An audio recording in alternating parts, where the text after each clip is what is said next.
تحذير: هذا المحتوى لا يمد للواقع بصلة، وقد يحتوي هذا الفيديو على مشاهد عنف خيالية لا تمت للواقع بصلة. جميع الأحداث والشخصيات من وحي الخيال، ويعرض المحتوى لأغراض الترفيه والتحليل فقط. ننصح بالمشاهدة لمن هم فوق 18 سنة. يا أهلا بكم يا أساطير في قناتكم المفضلة من هو نينجا. بحب أشكركم على كلامكم ودعمكم ليا، ودول أصحاب أول 3 كومنتات في الفيديو اللي فات، وعاوزين نوصل الفيديو ده زي ما اتعودنا دايما لأكتر من 2000 لايك في أول 24 ساعة بهمتكم يا شباب. أما دول بقى الأبطال اللي جاوبوا على كلمة سر الحلقة اللي فاتت، ودلوقتي هكمل معاكم الحلقة السادسة من قصة المحارب القديم كانج. فلو مستعدين تسمعوا ظبطوا كوباية الشاي المتينة ويلا بينا. شفنا في الحلقة اللي فاتت ازاي بطلنا كمل تجهيز في الملجأ بتاعه في العالم التاني، وبعدها راح للمينا عشان حادثة السفينة الروسية، وفعلا قدر انه يوصل للسفينة وجاب المسدس بعد ما خلص على الزومبي ورجع للبيت. بعدها شفنا ازاي بلغ الحكومة بميعاد النهاية، وساعتها الحكومة عملت حالة طوارئ وقفلت كل الأماكن والشوارع لمدة 4 أيام. في الفترة دي بطلنا كمل حفر الخندق بتاعه واستكشف هو ودينجو الغابة في العالم التاني، وعرف إن في حشرات جت وأخدت الجيلي وسابت مكانه حباية عنب. بعد كده بطلنا قعد مع أصحابه وعرف منهم الأخبار اللي حصلت في الكام يوم دول، واداهم ملفات عشان يعرفوا هيتعاملوا إزاي في المرحلة التمهيدية اللي هتحصل مع نهاية العالم. بعد كده جهز بطلنا نفسه في يوم النهاية واتفرج على خطاب الرئيس، وخرج بعدها وابتدى مرحلة التجميع.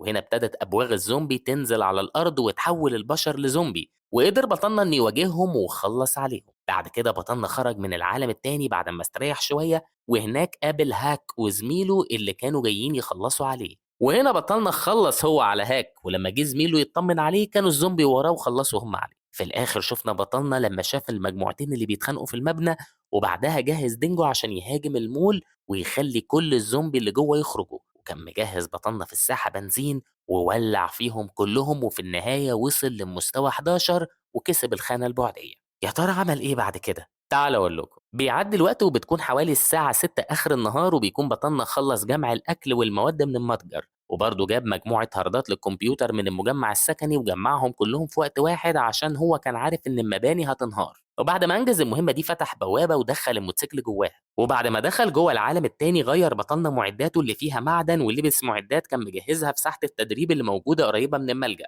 وبعد ما جهز نفسه بنشوفه وهو واقف بيبص للساعة وبيقول في سره: دلوقتي مش فاضل إلا 3 دقايق بس أنا حاسس بإحساس مش مريح. أنا عارف إن البوابة بتاعتي ما حدش يقدر يخشها غيري أنا والحاجات بتاعتي زي جودوك ودينجو، لكن بعد ما عملت التحليل اتأكدت إن أبواغ الزومبي وطاعون الموت الحديدي بينتشروا في الهواء، والأبواغ دي بتأذي البشر، أما الطاعون الحديدي بيدمر كل حاجة جامدة من معدن. إحنا ما ينفعش أكون متساهل أبدا، وعشان كده أنا جيت هنا لساحة التدريب بعيدة عن الملجأ ومفيش حواليا إلا الخشب. بس إيه فايدة القلق دلوقتي؟ لو المعدات بتاعتي باظت وابتدت تتفتت، الحاجة الوحيدة اللي لازم أعملها إن أجري بسرعة عشان يقل الضرر، وده الشيء الوحيد اللي لازم أركز عليه. وفعلا بيفتح بطلنا البوابة بعد ما بيكون خرج من جيبه كرة حديد. طبعا يا جماعة بيبتدي طاعون الموت الحديدي في كوريا، وبنشوف العمارات كلها بتنهار، حتى بنشوف برج ايفل في فرنسا ازاي بينهار مع العمارات اللي حواليه، ومفيش مدينة في العالم إلا وحصل فيها انهيارات، ده حتى العربيات بتبوظ.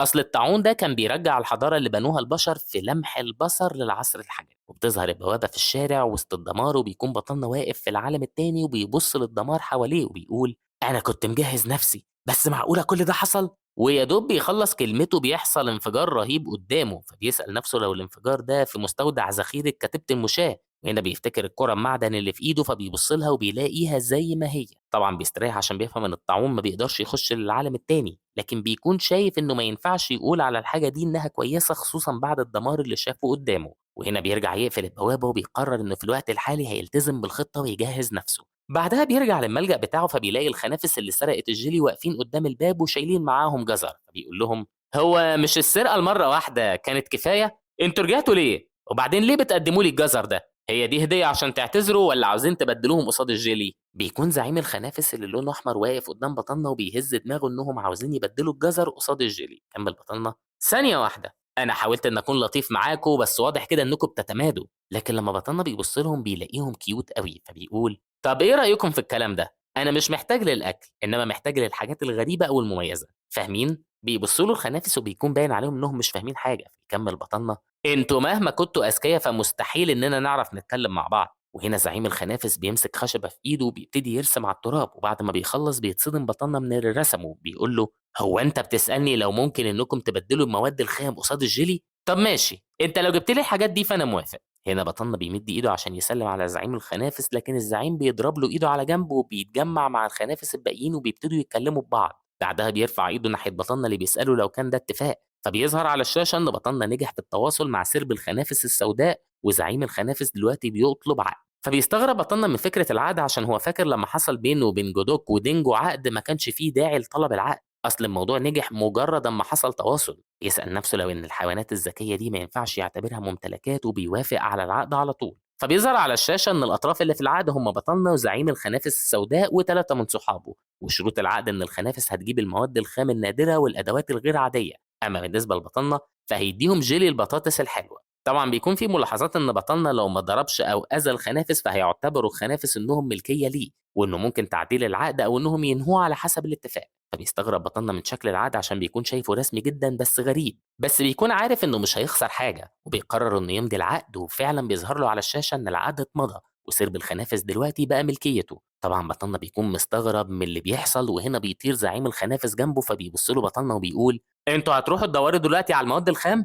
استنوا شويه. بيخش بطلنا للملجأ، بعدها بيخرج وهو شايل الجيلي وبيكمل: انتوا جيتوا هنا عشان انتوا جعانين مش كده؟ دي مكافأة العقد اللي حصل ما بيننا دلوقتي. فبياخدوا الخنافس الجيلي وبيفرحوا بيهم قوي، بعدها بيطيروا بعيد ويقول لهم بطلنا: انا معتمد عليكم من دلوقتي، بلاش تقضوها اكل وتهربوا، انتوا لازم تجيبوا لي المواد والا هتجاهل نهاية العالم وهطاردكم لاخر الدنيا. بعد كده بيخش بطلنا جوه الملجأ وبيقعد على الكرسي وهو بيفكر إن في لعبة البرنامج التعليمي ابتدى في ليلة ضلمة قوي، وحسب تقديره كان فاضل معاه لسه ساعتين أو 3 لغاية أما يبتدي البرنامج التعليمي، وعشان كده قرر يشتغل بدل ما يفضل قاعد. وهنا بيفتح الشنطة اللي جابها من هاك وبيشوف إن كان معاهم حاجات مجهزينها لنهاية العالم، بيستغرب إنهم شايلين سكينة مش معدن، ومعنى كده إنهم كانوا مجهزين نفسهم للطاعون الحديدي. بيكون شايف بطلنا باعتباره هو لسه ما خلصش على العصابة كلها، لكن بيكون لازم يروح ويتأكد من المخبأ بتاعهم. وبعد ما خلص فحص العناصر اللي كانت في الشنطة، ابتدى يفحص الهاردات اللي جابها من المجمع السكني، طبعا شاف فيها حاجات كتير زي الفيديوهات والأغاني والألعاب.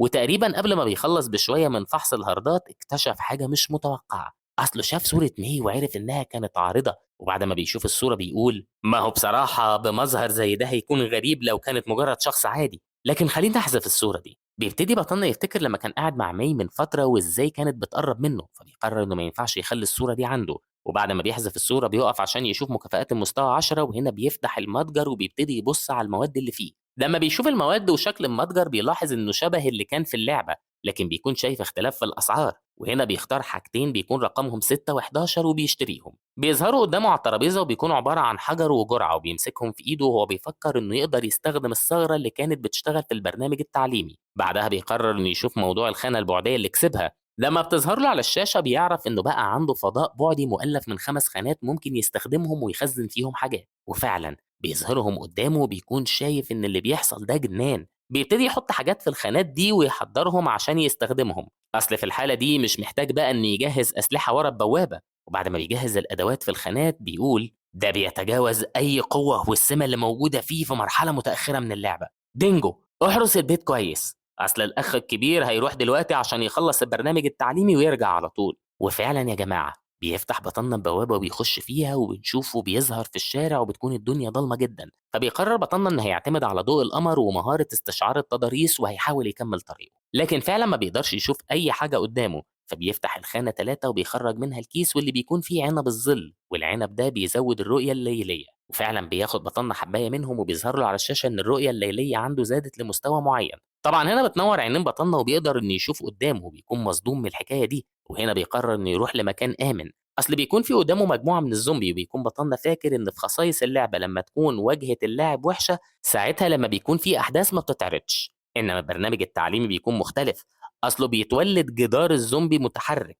وكان الجدار ده هو إشارة على بداية البرنامج التعليمي. بس الجدار ده كان بيظهر بعد كذا حاجة لازم تحصل في الأول، وأول حاجة لما الزومبي بتكتشف اللاعب، أما تاني حاجة لما بيقدر اللاعب إن هو يكسب عنصر تعليمي، وطريقة اكتساب العنصر ده إنه يبص المكان فاضي لفترة معينة، ساعتها هيظهر العنصر. بنشوف بطلنا وهو بيعدي من وسط الزومبي بسرعة، بعدها بيخش جوه البيت من الشباك وبيقف وبيبص للحيطة، فبيبتدي يظهر سلاح، وطبعا بطلنا بيكون فاكر ان كان في خلل فريد من نوعه في البرنامج التعليمي. اصل لو قدر انه يمسك السلاح بسرعه قبل ما يظهر بشكل كامل، ساعتها هتظهر نسخه طبق الاصل منه. وفعلا يا جماعه بيقدر يمسك السلاح، وبتكون هي عصايه الابانوس واللي بتتباع في المتجر. وهنا بطلنا بيفتكر الملاحظات اللي كانت مكتوبه عن التحديثات، بس الملاحظات دي ما كانتش واضحه، لكن حسب اللي فهمه في الآخر إنها ممكن توصل لمستوى حاكم عشان السلاح هيكون عنده متانة 10 نقط، ومتانة الزومبي هتقل ب10 نقط. طبعا بطلنا بيخبي عصاية منهم في الشنطة وبيمسك العصاية التانية في إيده، وهنا بيسمع صوت الزومبي اللي بيبقى عالي جدا، فبيقف على الشباك وبيهجم عليهم وبيقول: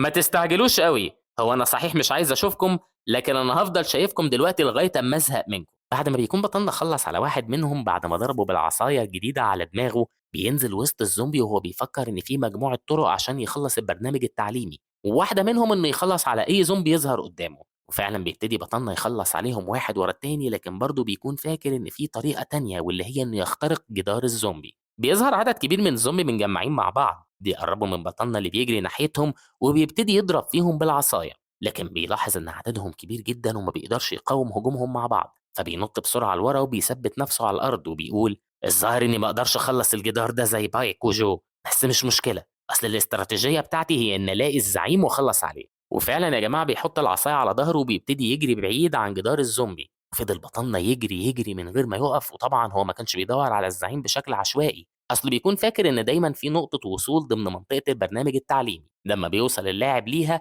هيظهر الزعيم على طول. لكن بطلنا ما بيعرفش فين النقطة دي، فبييجي له إشعار إن تأثير عنب الظل هيخلص قريب. وهنا بطلنا بيكون فاكر إن نقطة الوصول دي هتكون موجودة في واحدة من المباني ضمن نطاق 3 كيلو من نقطة انطلاق البرنامج التعليمي. بيكون عارف بطلنا إيه هو المبنى اللي هتكون موجودة فيه نقطة الوصول، وبنشوف واحد من الزومبي بيحاول يمسكه، لكن بطلنا بيتفاداه وبيكمل جري بسرعة لحد ما بيوصل للمبنى. بعدها بينط جواه على طول، وفي اللحظة دي مفعول عنب الظل بيخلص، وبيكون شايف بطلنا إنه دلوقتي يقدر ياخد نفسه لغاية أما يظهر الزعيم. بيقرر إن دلوقتي هيطلع للسطوح في الوقت ده، وبيقلع الخوذة وبيبتدي يمشي وهو بيفكر إنه هيتأكد من كل أنواع الزومبي المتطور اللي هيظهر له، بعدين هيقرر هيتعامل معاهم إزاي. وفي اللحظة اللي بيوصل فيها لباب السطوح بيلاقي حد واقف عند الباب وماسك في إيده عصاية. بيكون الحد ده هو ماي اللي بترفع غطا الخوذة وبتسلم عليه. بعدها بيقعدوا على السطوح مع بعض وبيقول بطلنا: يعني أعضاء الجيم لسه عايشين؟ بتجاوب ماي: أيوه، حظهم كان حلو. بيسألها بطلنا: بس إيه اللي جابكم المسافة دي كلها؟ بتجاوب ماي: أصل أنا قريت الدليل الإرشادي كله، وكان هيون مصر إننا نفضل مع بعض، لكن ظهروا الزومبي فجأة ولقينا نفسنا في المكان ده وإحنا بنهرب. بيتضايق بطلنا عشان الواد اللي اسمه هيون ده معرفش يستفيد من المعلومات الكويسة اللي اداها له، فبيقف وبيقول: ماي اسمعيني كويس، قريب هيتم استدعاء زعيم البرنامج التعليمي، وده زومبي مطور. تتصدم ماي وبترد: إيه؟ اوعى تقول لي إن الطريقة اللي اخترتها هي. بيقاطعها بطلنا قبل ما بتكمل كلامها وبيقول: لا، أنا كنت مجبر إن أعمل كده، وفي شخص تاني هو اللي ورطنا في الفوضى دي. عموما الفيديو كان بيقول إن مجرد أما يموت الزعيم الزومبي بيتشتتوا وبينهار جدار الزومبي وبيتعاد ضبط الاستهداف. وكيمباب قال إن لو الواحد استخبى أو هرب في اللحظة دي فالبرنامج التعليمي هيخلص. بتسأله مي إمتى هيظهر الزومبي المطور، فبيرد: هيظهر قريب، في اللحظة دي تماما، زي اللي بيحصل دلوقتي تحت. وساعتها يا جماعة بتظهر طاقة رهيبة على الأرض تحت المبنى، وبنشوف الزومبي المطور بيظهر من الطاقة دي. فبتسأل مي إنه كان باين على دماغ الزومبي ده قرون استشعار. وهنا بيبص لها بطلنا وبيسألها لو حصل أي تغيير على جسمها، فبتجاوبه: هو أنت ليه بتسأل فجأة؟ بيكمل بطلنا: بيقولوا إن الزومبي المطورين واللي بيكون عندهم الحاجات دي على دماغهم فبيكون عندهم القدرة إنهم يختموا حاجة. تتصدم مي من كلام بطلنا وبتقول له: ثانية واحدة، أنا هشوف الشاشة. وفعلا بتفتح الشاشة وبيتكتب عليها تأثير ختم السمة قيد التفعيل. حتى بطلنا بتظهر قدامه نفس الشاشة. بتقول مي: زي ما قلت يا كانج، السمة بتاعتي اتختمت. بيرد كانج: انت قلتي قبل كده انك بتثقي فيا، لسه واثقة فيا؟ بترد: ايوه طبعا، يعني بعد كل اللي عملته عشان تساعدنا اكيد. بيقاطعها بطلنا وبيسألها لو ان الحاجات اللي بعتها ليها في المرة اللي فاتت موجودة في شنطتها. فبترد مي وهي بتفتح الشنطة: ايوه، شرط التوهج وكل الحاجات التانية موجودة. بيقول لها كانج: طب كويس، بصي انت هتلفتي نظر الزومبي من فوق السطوح وانا هخلص على الزومبي المطور. بيلبس الخوذة بتاعته وبينزل من العمارة وهو بيفكر هيعمل ايه دلوقتي. اصل فكرة ان قدرة الزومبي المطور من وسط كل الاحتمالات هي ختم السمات، لكن بطلنا بيكون شايف ان ده مش غريب، اصل في اللعبة ما كانش فيه سمات وعشان كده الوحوش المطورة ما كانتش قادرة انها تختمها. بس بيكون فاكر ان كان في وحوش مطورة بتقدر تختم حاجات تانية. بيقول في سره: انا كنت مهمل، لو كنت عارف ان الحكاية كده كنت هسيب القوس معايا وما كنتش هسيبه في الخانة الاولى. لكن هنا بتظهر الخانة قدامه وبيكون فيها القوس، فبيستغرب كانج جدا ازاي لسه شغالة، وبيسأل نفسه لو الحكاية دي حصلت عشان مستواه أعلى من مستوى الزومبي المطور. بس هنا بيفهم إن السمة الأساسية بتاعته هي اللي اتختمت، إنما الإضافية لسه زي ما هي شغالة. وهنا بيشوف الخانة التانية والتالتة واللي بيكون فيهم السهام والدرع، وهو بيفكر إن لو كان مستواه أعلى من مستوى الزومبي يبقى مش هيكسب منه مهارات ومش هيوقع أدوات كتير. بيخرج السهام والدرع من الخانات وبيمسك القوس في إيده وهو شايف إن المعركة دي هتكون خسرانة، عشان مش هيكسب منها حاجة قصاد الجهد اللي هيعمله. بس بيكون عارف إنه مش لوحده هنا، فمفيش قدامه خيار تاني. ساعتها بيبص من الشباك لفوق وبيشاور لمي اللي بتولع شرط التوهج وبتبتدي تزعق وتنده على الزومبي عشان يروحوا ناحيتها. بيلاحظ بطلنا إن مي عارفة تتصرف صح وتلفت نظر الزومبي كويس، وهنا بيجهز السهم عشان يضربه. فبيظهر له على الشاشة إن قوته زادت نقطة. بيكون شايف إنه في الحالة دي ممكن يكون كسب المعركة، وبيقول: شكرا ليك يا زومبي يا مطور، أنا هرد لك الجميل ده وأخلص عليك بضربة واحدة. وفعلا بيضرب السهم ناحية الزومبي المطور، فبيخش في صدره وبيصرخ الزومبي بصوت عالي، وبيتضايق بطلنا عشان الدنيا ضلمة جدا، وبكده خسر فرصته انه يخلص على الزومبي بضربة واحدة. هنا بيسيب القوس على جنب وبيمسك العصاية والدرع وبينط ناحية الزومبي وبيقول: مش مشكلة، باعتبار دي أول مرة بصطاد فيها زعيم فأنا هصطاده بإيديا دول. بيوصل للزومبي وبيضربه بالدرع فبيوقعه في الأرض. بعدها بيرفع العصاية لفوق وبينزل بيها على دماغه بيفرتكها. وهنا بيظهر على الشاشة إن تأثير الختم راح وبطلنا كسب 10 نقط. فبيعرف بطلنا إنه ما كسبش مهارة بعد ما خلص عليه، لكن بيقرر إنه يدور على الأدوات اللي وقعت منه. بيبتدي يبص حواليه كتير، وهنا بيلاقي اسورتين اسمهم روبوتان، ودول بيزودوا البصيرة نقطتين، لكن بيستغرب عشان هما اسورتين. في اللحظة دي بتيجي مي وبتقول له: كانج، الختم راح وقدرت اخلص على كل الزومبي ورجعت هنا. فبيفهم بطلنا انه بدل الغريمة من الزعيم كسب مكافأة اتمام المهمة التعليمية الجديدة. وفعلا بيظهر له على الشاشة انه كسب 17 نقطة. فبيعرف ان النقاط العشوائية دي تعتبر واحدة من طرق كسب النقاط واللي جت مع التحديث. هنا بطلنا بيدي اسوره من اللي كسبهم لمي اللي بتقول: انا ما عملتش حاجه، وبصراحه انا مكسوفه اني اخدها. بيرد كانج وهو بيلبسها الاسوره في ايديها: تقدري تاخديها، وبصراحه ما قدرناش ننجز الموضوع ده الا بسببك. طيب دلوقتي ايه رايك نروح للجيم؟ وهنا يا جماعه احب افكركم بكلمه سر حلقتنا النهارده واللي هي خنفسه.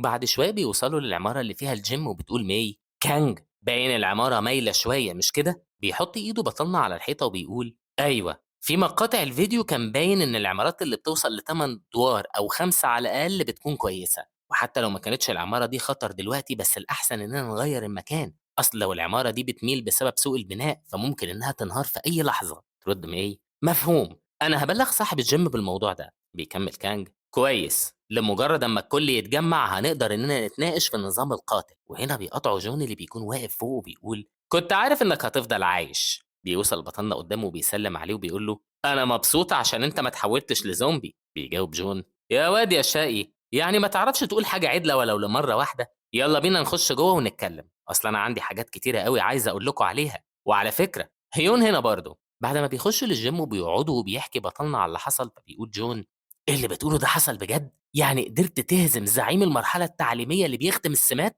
بيرد كانج: الحكاية مش مستاهلة الصدمة دي، أنا قدرت إن أواجهه لوحدي عشان مي استدرجت بقية الزومبي بعيد. بيقول هيون: أنت عندك شجاعة كبيرة أوي يا سيد كانج، بجد اللي عملته ده هايل. بيجاوب بطلنا وهو بيضحك ومكسوف: بجد؟ بالمناسبة انتوا ما كسبتوش أي أدوات كمكافآت في المرحلة التعليمية؟ بيقول جون: لا ولا أي حاجة، مفيش غير عصاية الأبانوس اللي بيدوها لك في الأول، وما كانش فيه أي نقاط عبور من اللي قلت عليها من شوية، لكن في الأول ما كانش فيه أي مكان إلا وفيه زومبي. بيفكر بطلنا إيه اللي بيحصل، أصل حسب كلام جون يبقى صعوبة المرحلة التعليمية اتعدلت على حسب مستوى اللاعب، وبسبب الحكاية دي فلازم يستوفي شروط أصعب عشان يكسب مكافآت من الزومبي. وهنا بطلنا بيسألهم لو كسبوا أي نقط بطريقة تانية غير إنهم يخلصوا على الوحوش. فبيجاوب جون: أنا نقاطي زادت لما ساعدت هيون. بيكمل هيون: أيوة ده صحيح، وتحديدا ده حصل لما زق المدرب واحد من الزومبي اللي كان بيحاول يمسكني. بيقول لهم بطلنا: طالما الحكايه كده فالظاهر انكم بتكسبوا نقط لما الواحد بينجح في الهروب بعد ما يشوفوا الوحش او قصاد انه يساعد حد. فبتسال مي: معنى كده ان النقاط بقت اسهل للمستيقظين غير محاربين؟ بيرد جون وهو بيحط ايده على كتف بطلنا: بالظبط. عموما يا كانج، ايه هي السمه بتاعتك؟ بيستغرب بطلنا من سؤاله، فبيكمل جون: بلاش تعمل نفسك غبي، انت قلت ان النظام بيتطبق في اللحظه اللي بيبتدي فيها البرنامج التعليمي وبيديك سمه. بيفكر بطلنا ان حاله الاستيقاظ بتاعته واللي حصلت قبل شهر كانت زي مكافاه تسجيل مسبق بالنسبه له. فبيسال نفسه لو ان كل الناس اللي فضلت عايشه بقت مستيقظه، بيكون شايف ان الحكايه دي سخيفه. اصل لو الاعدادات والقواعد بتتغير بسهوله يبقى المعلومات اللي عنده عن اللعبه فهي مش صحيحه بشكل دقيق. وطبعا باعتبار جون وهيون ما كسبوش أي أدوات في المرحلة التعليمية، فبيسأل بطلنا نفسه إيه اللي في دماغ ماي باعتبارها هي كسبت أداة دلوقتي. هنا بيقول جون: عموما بالنسبة لي أنا كسبت تعزيز جسدي وده بيزود قوتي والرشاقة بتاعتي. بيكمل هيون: أنا كنت بعمل ألعاب من الأول ولما كنت بغمض عيني كنت بقدر أشوف وأسمع وأتحرك عن طريق الألعاب دي. بترفع ماي إيدها وبتبتسم وبتقول: أنتوا عارفين إن الميزة بتاعتي هي الوميض؟ بيفكر بطلنا باعتبار كلهم بيتكلموا عن السمات بتاعتهم فهو لازم يكشف عن السمة بتاعته، لكن بيكون متلخبط. أصله لو كشف عن السمة الحقيقية بتاعته دلوقتي ساعتها هيقدر يبطل يكذب عليهم، لكن برضه بيفكر في رد فعلهم بس بيكون شايف إن طريقة تفكيره هي بسبب شخصيته الغريبة، إنما بيسأل نفسه لو يحسوا بالغيرة من السمة بتاعته، وعشان كده بيقرر إنه يلتزم بالخطة، وإن المرة الأولى اللي هيكشف فيها عن الميزة الحقيقية بتاعته لازم تكون ساعة ما يقابل الصحاب اللي يثق فيهم الثقة المطلقة، والصحاب اللي بيقدروا إنهم يتطوروا ويتقدموا في المستوى زيه. بيقول بعدها: أنا صحيت قدراتي برضه والسمة بتاعتي هي التنبؤ بالهجوم. بيتصدم هيون وبيسأله: باعتبار دي قدرة تنبؤ معنى كده إنك مش هتقع في أي كمين صح؟ بيكمل كانج: هي مش بالقوة دي، أنا بس بشوف مسار هجوم الوحش قبل شوية زي ما يكون خياله قدامي. عموما إيه هي خطة فريق الجيم اللي جاية؟ بيجاوب جون: الموضوع ده هنتكلم فيه لما يوصلوا بورا والواد التاني اللي معاها، بس أنا بخطط إننا نركز على النجاة والأولوية تكون لرفع المستوى. حسب المعلومات اللي اديتها لي من كام يوم فاللي فهمته إن أهم حاجة إن الواحد يوصل لمستوى يفتح فيه المتجر، وبعد كده السفلة اللي في هيل سايد هيحاولوا إنهم يضايقوا ماي، وأنا لو أقدر هسحقهم كلهم. بيبص له بطنه وبيكون شايف المعلومات اللي اداها له كانت مفيدة قوي، وهنا بيقول هيون: أنا آسف عشان بقاطعكم، لكن إيه هو مستواك يا كانج؟ فبيسأله كانج: وليه السؤال المفاجئ ده؟ بيرد هيون: ده مجرد فضول وجه في بالي، أقصد أنت خلصت على زعيم المرحلة التعليمية لوحدك مش كده؟ بمهارة زي دي أنا خمنت إنك كنت بتصطاد الزومبي من اللحظة اللي ظهروا فيها، يعني باختصار باعتبار في فجوة بين المستوى بيننا وباعتبار أنا لسه في المستوى الأول فالوحوش اللي هتظهر بعد كده. لكن قبل ما بيكمل بيمسكوا جون من رقبته وبيضغط عليه وهو بيهزر معاه وبيقول: استنى ياض، هو أنت ليه بتسأل الأسئلة دي؟ احتمال هو في المستوى الرابع بالكتير ولا إيه رأيك يا مي؟ بتجاوب مي وهي متلخبطة إن الكلام ده صحيح خصوصا إن هي لسه في المستوى التاني فطبيعي يكون بطلنا في المستوى الرابع بالكتير، وبتسأل بطلنا لو الكلام ده صحيح، وهنا بطلنا بيجاوب وهو متلخبط وبيقول أيوه. بيكون شايف إن مي وجون بيحاولوا يغطوا عليه عشان ما يحسش بالإحراج لدرجة إن جون خلى هيون يفقد وعيه، وهنا بيقوم وبيقول لهم: عموما الوقت اتأخر وأنا هروح دلوقتي. وقبل ما بيخرج بينده عليه جون وبيقول له: استنى يا كانج، امسك المناظير البلاستيكية اللي عملها هيون وفي هنا كمان شوية وجبات خفيفة. بياخد بطلنا الكيس منه وبيسأله: هو أنت متأكد إنك تقدر تديني دول؟ بيجاوب جون: وليه لأ؟ هي المرات اللي كنت بتساعدنا فيها قليلة؟ بالمناسبة هو أنا قلت لك قبل كده عن سبب انفصالي عن مراتي؟ بيقول له بطلنا: إيه المفاجأة دي؟ أنت قلت لي إنك مش هتحكي لي حاجة عن الموضوع ده عشان هو محرج. بيرد جون وهو بيشد عضلاته: صحيح، وباعتبار هو محرج خليني أقول لك دلوقتي. السبب كان عشان أنا كنت خايف على خسارة عضلاتي وتحديدا لما كنت باكل مع مراتي. أصل كنت باعمل نفسي إني باكل إنما في الحقيقة الحكاية دي عملت مشاكل كتير، ده عشان كنت مهووس وخايف أخسر عضلاتي. اللي عايز أقوله لك إن كل شخص عنده حاجات مش عاوز يتكلم عنها إن كانت كبيرة ولا صغيرة، بس أنت تقدر تتكلم عنها وقت ما تحب زي ما أنا عملت دلوقتي. بيبص بطلنا للكيس وهو بيفكر إن المدرب جون ومي حاسين إنه بيكذب في الحاجة اللي قالها لهم، وهنا بيلف جون وبيكمل: عموما أنا خلصت كلام. لكن قبل ما بيمشي بيمسكوا بطلنا من إيده وبيقول له: جون، أنا عايز أقول لك حاجة واحدة، الفجوة في المستوى هتختفي في النهاية وهتبقى أقوى لمجرد أما تكتسب خبرة زيادة، عشان كده أرجوك حاول تفضل عايش لغاية أما نتجمع في يوم من الأيام كلنا مع بعض، ودلوقتي أنا همشي وهعدي عليك قريب. وهنا يا جماعة بتكون مي واقفة بتبص لهم، بعدها بطلنا بيمشي وبيخرج من الجيم. بعد كده بنشوف بطلنا في العالم التاني وهو بينظف التلج حوالين الملجأ وبيقول: هو اللي بيحصل ده بجد؟ يعني في العالم الحقيقي الحرارة زي الجحيم وهنا بينزل تلج؟ أنا مش فاهم إيه اللي بيحصل، بس كويس إني خزنت كل الإمدادات في المستودع، ولو ما عملتش كده كانت هتحصل كارثة. بس يمكن من ناحية تانية الموضوع مش وحش للدرجة دي، أصل الدفاعات اتعززت من غير ما أعمل حاجة، وبكده مش هقلق من الغيلان اللي بتتجول في المنطقة. أنا كنت بخطط إني أحفر خندق مائي لكن الظاهر إن الأرض اتجمدت من السقعة، فالأحسن بقى إني أستنى شوية، ودلوقتي هراجع الموقف وانظم الخطط للمستقبل. طبعا يا جماعة لعبة سورا كان الهدف الوحيد فيها إن الواحد يفضل عايش، وبيقدر كل لاعب إنه يجهز 5 عناصر معاه ومسموح له إنه يكون عنده 10 مهارات كحد أقصى، ولو تجاوز الحد ده ساعتها بيتم تبديل أقدم مهارة مع المهارة الجديدة. طبعا اللعيبة كانوا على حسب أسلوب لعبهم بيبتكروا، والحقيقة إنهم كانوا بيبتكروا أسوأ توليفة مهارات بهدف إن يبقوا على قمة الهرم، بس الكلام ده بيحصل في اللعبة، ودلوقتي الوضع مختلف بالنسبة لبطلنا، أصله بيكون شايف إن هيكون في تغييرات كتيرة وفي منها الكبير ومنها الصغير. بيفتكر كلام ماي وجون وبيكون شايف إن في تحديث حصل في الأسبوع اللي خرج فيه من اللعبة، بس بطلنا ما بيكونش عارف إيه هو التغيير اللي حصل، فبيسأل نفسه إيه اللي لازم يعمله. بيكون شايف إن مفيش حاجة اتغيرت، أصل هو اشتغل على تخزين الإمدادات وعلى كسب المهارات والعناصر الأفضل، وأهم حاجة إنه يفضل عايش، وهو ده الهدف الأساسي اللي ما بيتغيرش في اللعبة ولا حتى في الواقع. وعشان كده بيكون شايف إنه لازم يستمر باللي بيعمله، بيكون شايف كمان إنه في المدة القريبة دي لازم يعمل حاجة في غابة العالم التاني، وإنه لازم يخلص الخندق ويتعامل مع الدب البومة، وده طبعا عشان يأمن الوادي. وبرضه بيكون شايف إنه لازم يجمع الألعاب النارية ويراقب مجموعة هيلسايد من ناحية التل. بيكون هيبتدي يفكر في المستقبل البعيد، لكن هنا بيمسك دماغه فجأة وبيقول: يا نهار اسود، ده في حاجات كتيرة لازم أعملها. أنا هبطل تفكير زيادة في الحكاية دي، وأول ما يجي نص الليل والزومبي يناموا هاروح عشان أجيب الألعاب النارية. أما دلوقتي بقى أنا لازم أركز على ده وبس، ولازم أجهز نفسي. بنشوفه بيقف قدام الترابيزة والحيطة اللي متعلق عليها الأسلحة، وفي العالم الحقيقي بيكون كيم ومعاه مجموعته، بيكون الشاب اللي معاه بيحاول يفتح الجيركن، فبيقول كيم: إيه الواد الزبالة ده؟ هو أنت بجد ما تعرفش تفتح الجيركن؟ بيرد الشاب: يا زعيم الخطة خطتي وأنت عارف. بيتعصب كيم وبيمسكه من هدومه وبيرفع العصاية عشان يضربه، بيقول له: ولا أنت بتتجرأ وبترد عليا؟ على الأقل كان هاك عنده شوية عقل، لكن أنت محتاج تتضرب عشان تعرف تتكلم إزاي. بتمسكه البنت من إيده وبتقول له: استنى يا حبيبي، مفيش داعي تعمل كده، اهدى بس وخلينا نروح للبيت عشان نشرب حاجة. بيرد كيم: ما أقدرش أعمل كده، أصل السافل اللي اسمه كانج لسه عايش وبقى مستيقظ زيك، يبقى من مصلحتنا إننا نتخلص منه في أسرع وقت ممكن. طبعا يا جماعة بطلنا بيكون واقف ورا الحيطة وبيسمعهم، وهو خرج من العالم التاني عشان كان حاسس إن في حاجة غلط بتحصل حوالين بيته، فبيعرف إن السافل اللي اسمه كيم لسه مهووس بإنه يخلص عليه، ويلاحظ إنهم بيجهزوا أزايز مولوتوف عشان يحرقوا بيته، فبيقرر إنه ما ينفعش يرحمهم طالما بيهددوا مستقبله. وهنا بيقول كيم: عموما الهبل اللي بتعمله ده خلص بسرعة. فبيظهر بطلنا قدامهم بيقول: إيه ده؟ هو أنا عندي ضيوف؟ بيوجه كيم العصاية ناحيته وبيقول له: هو أنت ليه بره؟ بيجاوب كانج: مين؟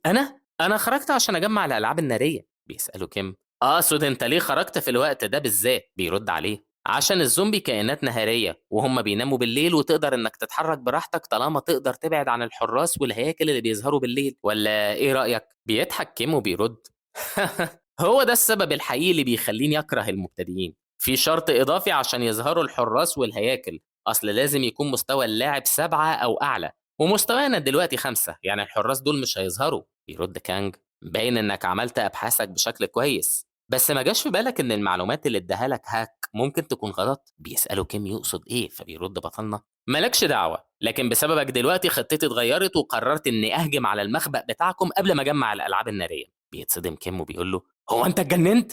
يا جماعة خلصوا عليه. وفي اللحظة اللي بيقربوا فيها الشاب والبنت ناحية بطلنا بيسمعوا صوت مرعب، فبيبصوا جنبهم وبيلاقوا إن في وحش بيقرب منهم، وبيقول كيم: إيه ده؟ حارس؟ هو إيه اللي بيحصل؟ يا سافل. طبعا بطلنا بيبتدي يجري ويهرب منهم، فبيقول كيم للشاب اللي معاه إنه يمسكه، وفعلا الشاب بيجري بسرعة وهو بيفكر إنه بسبب السمة الزبالة بتاعته مش بيقابل غير التعب، لكن بيكون شايف إنه يقدر يمسك بطلنا باعتبار سمته هي السرعة. فجأة بيخبط في بوابة بطلنا الشفافة وبيقع في الأرض. طبعا كيم والبنت اللي معاه بيستغربوا من اللي حصل وبيعدوا من جنبه وبيكملوا جري، وهنا الوحش بيوصل للشاب وبيضربه على دماغه وبيخلص عليه. فبيسأل كيم ايه اللي حصل دلوقتي، وبيقول للبنت انها تخش شمال وهو هيخش يمين، لكن لما بتكمل البنت ناحية الشمال بيظهر قدامها هيكل عظمي بينور، فبتنده على كيم عشان يساعدها، لكن في لحظة بينفجر الهيكل وبيخلص على البنت. بعدها بيقع كيم على الأرض وهو مش فاهم ايه اللي بيحصل، وبيسأل نفسه ايه الغلط اللي عملوه. بيكون الوحش قرب منه فبيقوم على طول وبيوجه له ضربة على دماغه بالعصاية وبيقول: انت فاكر اني هقع بالسهولة دي؟ لكن الضربة دي يا جماعة ما بتأثرش في الوحش خالص، وبنشوفه وهو بيفتح بقه فوق دماغ كيم اللي بيقف وبيبص للوحش وهو مصدوم. هنا الوحش بيخلص عليه، بيكون بطلنا في الناحية التانية من البوابة وشايل البندقية في ايده، وبيقول في سره: انا مقدر انه قدر يضربه حتى وهو بيموت، لكن دلوقتي جه ميعاد الضربة القاضية. وفعلا يا جماعة بيوجه بطلنا البندقية على الوحش وبيضرب رصاص عليه. وبكده تكون خلصت حلقتنا النهاردة.